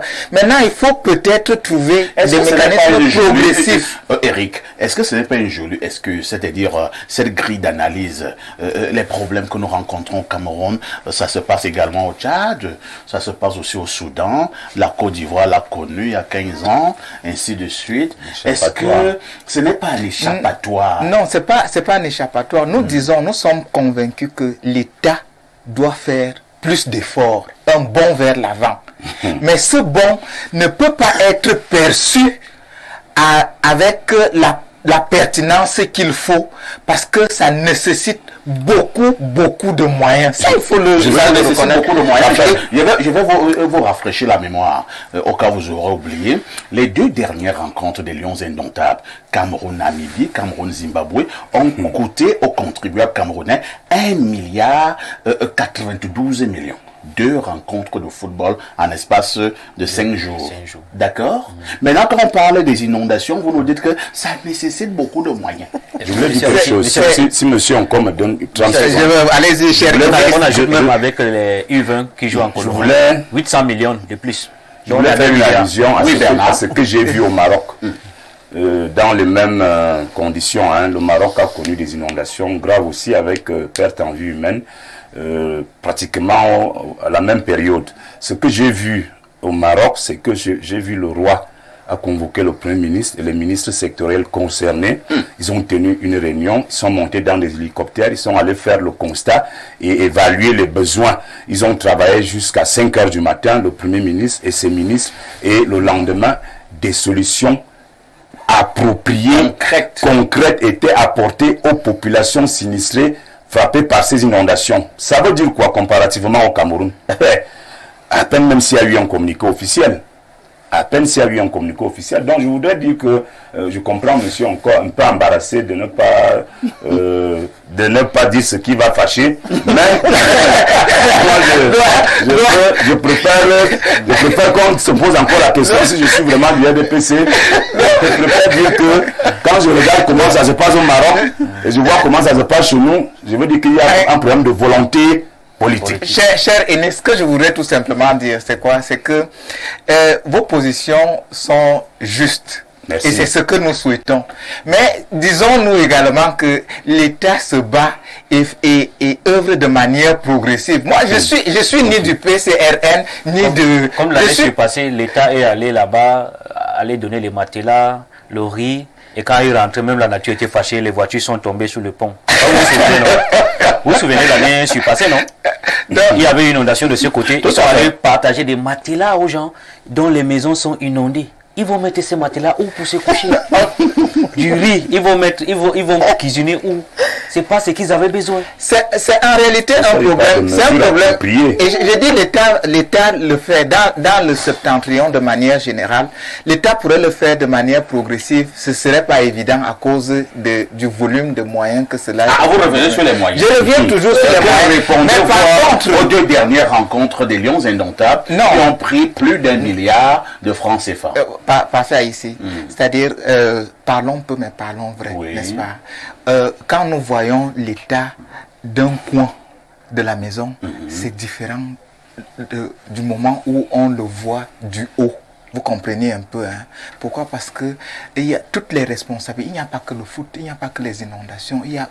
C'est des sectoriels qui se mettent ensemble. Je suis d'accord que... Depuis donc que les Camerounais meurent à l'extrême nord du fait de ces inondations, quel est l'acte gouvernemental fort qui a été posé? Ils n'en sont pas morts dans d'autres régions du Cameroun. Il y a eu des inondations. Vous voyez votre grille d'attaque? Non, je suis en train de défense. Non, c'est pas.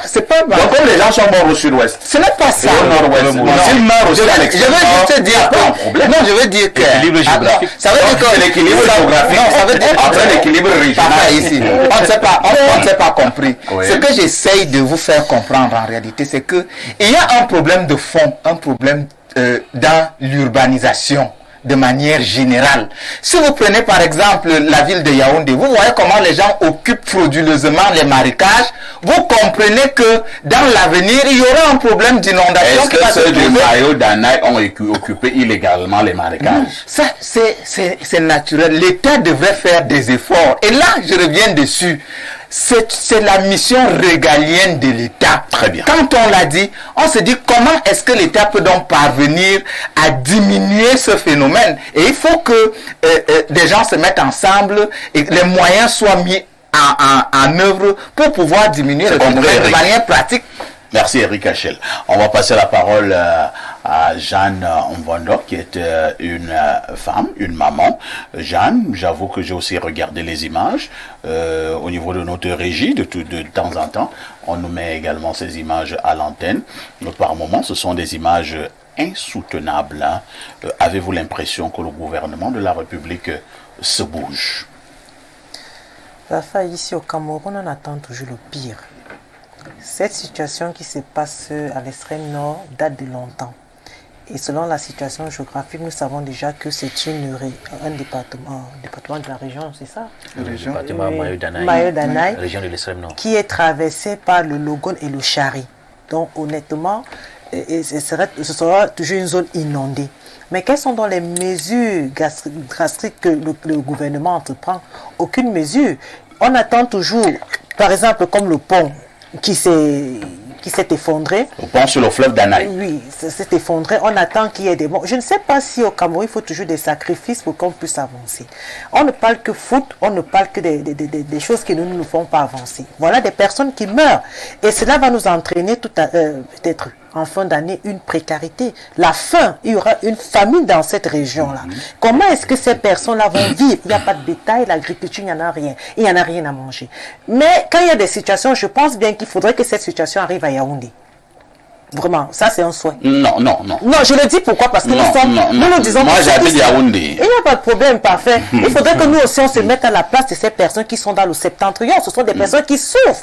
Regardez des familles en pleine rentrée scolaire. J'ai regardé à la télé des enfants qui montent dans les camions, ceux qui sont dans les pirogues. Si cela arrive, un exemple, quand il y a une inondation ici, on fondit. Quand le Fundi sort de son nid, il faut voir comment les sapeurs-pompiers, les policiers, les camions, les gendarmes arrivent, parce qu'on dit non, il faudrait que les gens puissent passer. Mais quand on regarde des personnes qui souffrent ainsi, ce sont toujours des citoyens comme nous autres. Donc moi, je pense que le gouvernement ne bouge pas. Le gouvernement ne bouge pas. Il faudrait qu'on prenne des mesures, parce que ça fait longtemps qu'on souffre de cela. Il y en a des années aujourd'hui, à Bakingili, j'étais encore une petite fille. Je pense que c'était les années peut-être 96, 97, quand le mont, il y a eu éruption. On dormait à l'extérieur des maisons. Mais à ce moment-là, je pense que Peter Mafani Moussonga venait à peine d'être nommé Premier ministre. Il avait fait des efforts. Il est venu sur le terrain. Il fallait voir comment on faisait sortir des personnes des maisons. Mais pourquoi est-ce qu'au nord, au Grand Nord particulièrement, ces personnes vivent cela? Est-ce que c'est la colère de la nature? Est-ce que c'est parce que nous, ici au Cameroun, on s'amuse avec tout ce qui se passe comme homosexualité? Je ne sais pas. Pourquoi est-ce que ça se retrouve toujours dans le septentrion? Donc moi, je pense que, parfait, le gouvernement ne fait rien pour cette population. Lisons quelques messages de téléspectateurs. Ah, bonjour, monsieur Aïssi. Dites à monsieur Yaya que je ne suis pas d'accord avec lui en partie quand il parle de l'État. Parce que l'État, c'est lui, c'est vous, c'est nous tous, en fait. Par conséquent, il devrait plutôt parler de gouvernement. Oh, vraiment, il y a des débats. Yaya, on passe, non? Non, passons. En fait, l'État, ici, c'est les pouvoirs publics, tout ça. Voilà.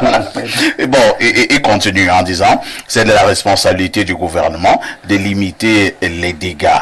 Monsieur Aïssi, s'il te plaît, ce monsieur en chapeau, dites-lui d'arrêter de dire du n'importe quoi. S'il n'a rien à dire, qu'il reste tranquille. Qui a un chapeau sur ce plateau? Je salue chaleureusement les téléspectateurs. Bonjour Perfecto, je suis enseignant et jeune chercheur en sciences de l'éducation. J'ai travaillé dans la partie septentrionale du pays pendant 13 ans. Modestement, je connais cette partie du pays. Vous remarquez que ces inondations ont lieu à chaque rentrée scolaire. Je peux vous rassurer que c'est parti pour au moins 2 mois sans école, car on parle de 185 écoles totalement noyées. Le spectacle est le même chaque année. Ma question est donc de savoir pourquoi les autorités compétentes maintiennent la rentrée scolaire en septembre.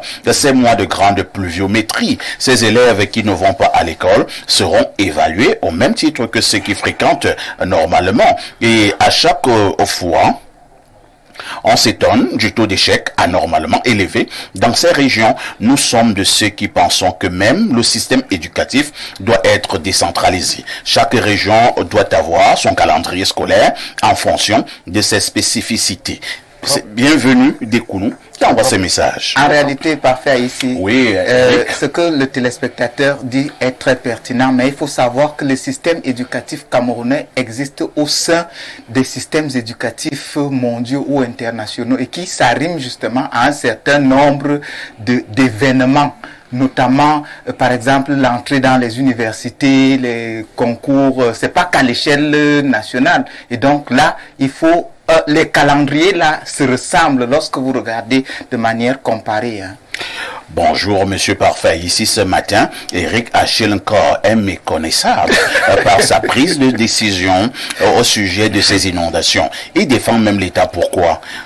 Il sait pas. Hein? Autre message ce matin, bonjour le Phénix, merci beaucoup ma sœur pour cet altruisme, que Dieu te bénisse. Djibril Anjamena, autre préoccupation rapidement, bonjour à tout le panel, c'est vraiment grave ce qui se passe à l'extrême nord. Avant de fusiller l'État, s'il vous plaît, n'oublions pas que nous ne sommes pas exempts de catastrophes naturelles, et tel qu'au Japon, c'est Siegfried qui envoie le message. Autre préoccupation ce vendredi, bonjour parfait à ici. Et bon début de week-end, parlant des inondations au Grand Nord, c'est une incongruité de savoir qu'on peut à la hâte trouver 2 milliards pour 2 rencontres de foot qui ne profitent qu'à 25 personnes tout en laissant des milliers de personnes croupir dans le désastre. Et après venir donner un sou et un matelas aux sinistrés en disant que c'est un don du roi Paul. Le comble, c'est que d'ici 2025, ils diront que c'est de là-bas que ce dernier a eu 80% des voix. Eux aussi, qu'ils cesse d'être considéré comme du bétail électoral. C'est Rigaud de PK12 qui envoie cette préoccupation. Yaya Bello, il ne nous reste plus beaucoup de minutes à passer ensemble là. Nous allons encore faire comme tous les années, parce que toutes les années, je le fais sur mes plateaux. Alors, quelle proposition pour résoudre l'équation des inondations au Grand Nord? J'ai posé cette question il y a 5 ans. Je la repose. J'espère que tu ne vas pas poser la même question l'année prochaine. Alors, j'ai dit, la première chose, il faut réformer la protection civile de l'État, qui est écartelée entre le ministère de l'administration territoriale et le ministère de la Défense. Donc, il faut créer une structure indépendante, consacrée à la protection civile, lui doter des moyens humains, financiers et surtout matériels. Aujourd'hui, nous avons besoin des hélicoptères pour éteindre les incendies. Bref, j'ai proposé cela. Maintenant, autre chose, il faut créer une cellule de veille et de surveillance des zones inondables. Il faut délocaliser les populations qui se trouvent aux abords des maillots qui risquent de déborder quand il y a une pluviométrie. À coup sûr, parce qu'on sait que, comme je le disais tout à l'heure, c'est sûr, en septembre, en octobre, il va beaucoup pleuvoir et le maillot sera inondé. Donc il faut délocaliser ces populations, les recaser, pas en leur donnant des matelas et du riz et des seaux, non. En trouvant des zones, et Dieu merci, dans le septentrion, les terrains sont vastes, sont inhabités. L'État peut aller, et le sable est gratuit là-bas, il faut juste payer le carburant au ben pour transporter. Le ciment est presque à bon prix. Il faut construire de nouveaux sites et recaser les populations. Maintenant, il faut renforcer les digues. En 2011-12, le président de la République avait même fait un déplacement. Ce fameux problème des digues. Voilà, le président de la République avait fait même le déplacement, je crois en 2012, où je crois qu'il était à Maga, où il est allé lancer les travaux de construction d'une digue là-bas. Ça a marché. Aujourd'hui, cette digue est en train de céder. J'ai même une vidéo où la digue est en train de céder. L'eau venant d'un côté est en train de passer. Donc, il faut si la digue cédait? Oui, si la digue là, c'est la catastrophe. C'est la catastrophe. On aura ce qu'on a eu à Maïdougouri. Je crois que vous suivez l'actualité de Maïdougouri où un barrage a cédé et puis c'était la catastrophe là-bas. Donc, il faut renforcer déjà les digues que nous avons, construire d'autres. Maintenant, à moyen et à long terme, il faut investir pour renforcer, pour creuser les lits de maillots, là, les orienter hors des localités. C'est possible. C'est vrai que c'est un travail très lourd, mais l'État peut le faire sur 5 ans, 10 ans, pour que ça nous évite ce que nous avons ici, là. Bon, maintenant, de façon urgente, les populations, on a parlé de 200 000 personnes sans abri, déplacées. On a parlé des champs et autres qui sont détruits. Il faut que l'État réagisse rapidement en trouvant des voies et moyens de localiser ces gens, de les localiser quelque part en attendant que les eaux quittent les villes. Donc, je crois que c'est très urgent, la situation de ce côté, et je continue à remercier les médias très importants comme le vôtre qui relaient ce message. Donc, la situation est très très grave, il faut agir vite.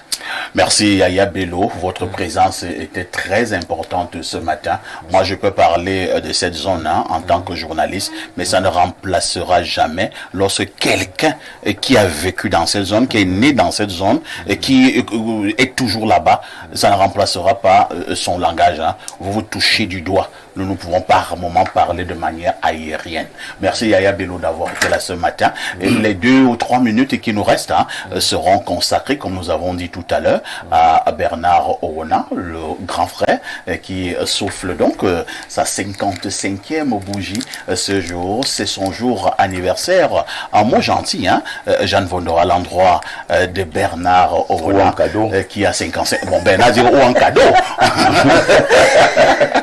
Franchement, je ne savais pas qu'il devait fêter un an de plus. Sinon, je lui ferai un joli cadeau, mais c'est fait pas tard. Je lui ferai. Déjà, je lui fais un gros bisou. Wow. L'homme a tellement besoin de ça. Même s'il est assis sur un plateau d'argent, mais quand il est câliné, il se sent bien. Déjà, je vous encourage, monsieur Bernard Owona, parce que je vous suis toujours quand vous êtes invité, soit à Libre Expression, soit à Espace Miné. Déjà, le travail que vous abattez et le soutien que vous apportez aussi à Parfait, qui est mon ami. Donc, je vous bénis en tant que maman, je vous bénis en tant que femme. Merci. Que le Seigneur vraiment vous donne assez de prospérité et que vos enfants puissent hériter de votre intelligence. Merci beaucoup. Merci Jeanne Vondor. Oui, Yaya Bello. Joyeux anniversaire. À moi aussi à l'endroit de Bernard. Et il a le même âge que ma maman. Ah, d'accord. Oui, ah bon, il dépasse ma maman d'1 an. Cela signifie que votre maman vous a fait encore trop jeune, Très jeune. Il dépasse même ma maman d'1 an. Donc, quand il a dit qu'il a 55 ans, j'ai dit, wow, voilà, en fait, l'égal de votre maman a 54 ans. Oui, exactement. Quand vous marchez avec elle, on peut croire que vous êtes son copain. Exactement, ma grande Eric Ashtenko, voilà, Bernard, on a 55 ans, c'est un panéliste de poids dans le cadre de mes productions. Alors, moi, en réalité, quand je vois un aîné, quelqu'un qui a 1 an de plus, je me dis c'est une grâce. Aujourd'hui, pour pouvoir atteindre cet âge, ce n'est plus facile. Ce n'est plus facile parce que on sait, il y a des interdits. Pour pouvoir atteindre cet âge, il faut avoir des interdits, il faut avoir une hygiène de vie. On dit chez nous, acquis ici. Acquis ici. Donc, je me dis, il faut respecter les aînés parce qu'ils ont des choses que nous n'avons pas.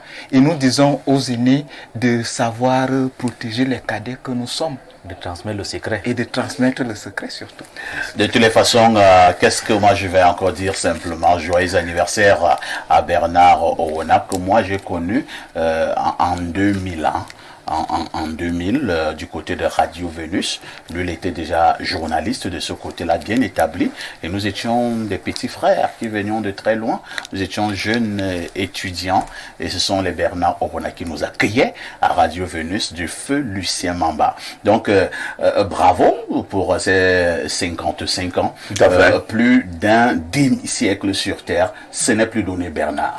Merci déjà. Les téléspectateurs et vos connaissances vous écoutent. Oui, merci déjà à tous les copanélistes qui m'ont inondé de souhaits, de bénédictions et toute autre chose. Ça me va droit au cœur. Je voudrais d'abord remercier à la chaîne Info TV parce que parfois ce n'est pas facile de passer ici. Pas du tout. Et d'être identifié tous les jours en route. Partout vous passez, on dit vous voit souvent à Info TV. C'est bien ce que vous faites.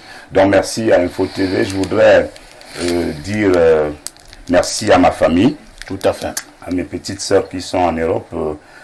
Sidonie à Lille, Sandrine à Bruxelles et Maggie également à Bruxelles. À ma grande sœur qui est ici à Yaoundé, Pélagie Mbenga, à ma petite sœur également à Yaoundé, Madame Manga Hortense, qui a écrit tout à l'heure, à mon grand frère, Monsieur Guillaume, qui est receveur municipal quelque part dans la Nofou à Famba, à mon petit frère qui est commissaire spécial en Ngomozap, à mes enfants, Rita Armel. Dans votre famille, vous avez les grands monsieur, hein? Oh, ben c'est vous qui voyez ça comme ça. Moi, je vois ça autrement. À mes enfants, Rita Armel, Oriane et Gabi, et surtout, enfin, donc, à mon épouse, Madame Oona. Ah oui. Vous savez que, je vais le dire, ça fera... tout grand homme. Oui, ça fera plaisir à Madame Vondor, qui est de la Léquier. Je suis un dimbo fils de la Léquier chez les Mvokani. Ah, donc, c'est ma sœur. C'est toujours bien. Ceux qui se sont mariés là-bas ont rarement échoué. Voilà. Alors, je voulais dire merci à mon épouse. Il faut prononcer comme ce n'est pas Mvokani, c'est Mbokani. Je dis merci à tous les Mbokani, à travers mon épouse Marie-Claire, Madame Oona, qui me suit dans son bureau en ce moment. Et je voudrais lui dire merci pour tout parce que grâce à elle, je suis resté un peu droit dans mes bottes. Parce que moi-même n'étant pas un personnage facile à gérer. Donc je lui dis merci pour tout.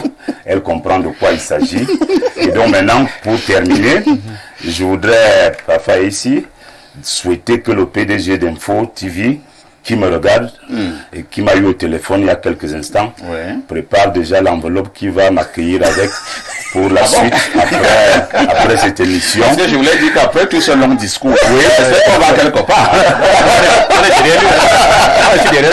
Bon, c'est prévu qu'on aille quelque part, mais dans quelles conditions, on verra. Voilà, en tout cas, le PDG a compris le message. Le PDG, le message est passé. Je serai là à l'attente de l'enveloppe. Envoyez l'émissaire qui va me retrouver pour arroser ces 55 ans. Bon, bref, je suis très content. Je l'ai dit à l'entame de l'émission, c'est moi qui ai forcé la main au présentateur, modérateur pour être présent ce matin parce que j'ai vraiment voulu être là, moi-même l'annoncer à Mondo Vision et ça a été fait. Je dis merci à Monsieur Parfait ici, à Info TV pour cette confiance, pour cet grand espace que vous m'avez offert et merci à tous ceux qui vont m'envoyer des transfert d'argent aujourd'hui pour mon anniversaire.